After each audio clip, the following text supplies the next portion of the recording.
জাহাঙ্গীরনগর বিশ্ববিদ্যালয় কেন্দ্রীয় শিক্ষার্থী সংসদ ও হল সংসদ নির্বাচন মনোনয়নপত্র যাচাই বাছাই শেষ হয়েছে।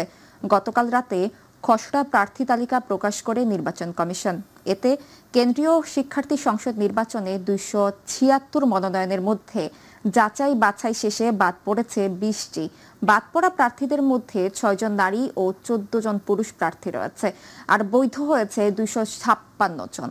বিশ্ববিদ্যালয়ের সিনেট হল এ তথ্য জানান বিশ্ববিদ্যালয়ের প্রক্টর এ.কে.এম. রশিদুল ইসলাম। এরপর প্রার্থিতা প্রত্যাহারের পর আগামী 28 আগস্ট নির্বাচনের জন্য চূড়ান্ত প্রার্থী তালিকা প্রকাশ করা হবে। এদিকে ছাত্র শিবির ও বাংলাদেশ গণতান্ত্রিক ছাত্র সংসদ প্যানেল ঘোষণা করলেও এখনো ছাত্রদল ও বাম সংগঠনগুলো প্যানেল ঘোষণা করতে পারেনি।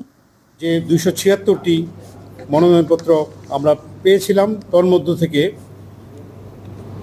আমরা 20টি মনোনয়নপত্র বাতিল হয়েছে, অর্থাৎ 256টি মনোনয়নপত্রকে আমরা বৈধ বলে আজকে এই মুহূর্তে আপনাদের মাধ্যমে ঘোষণা করছি।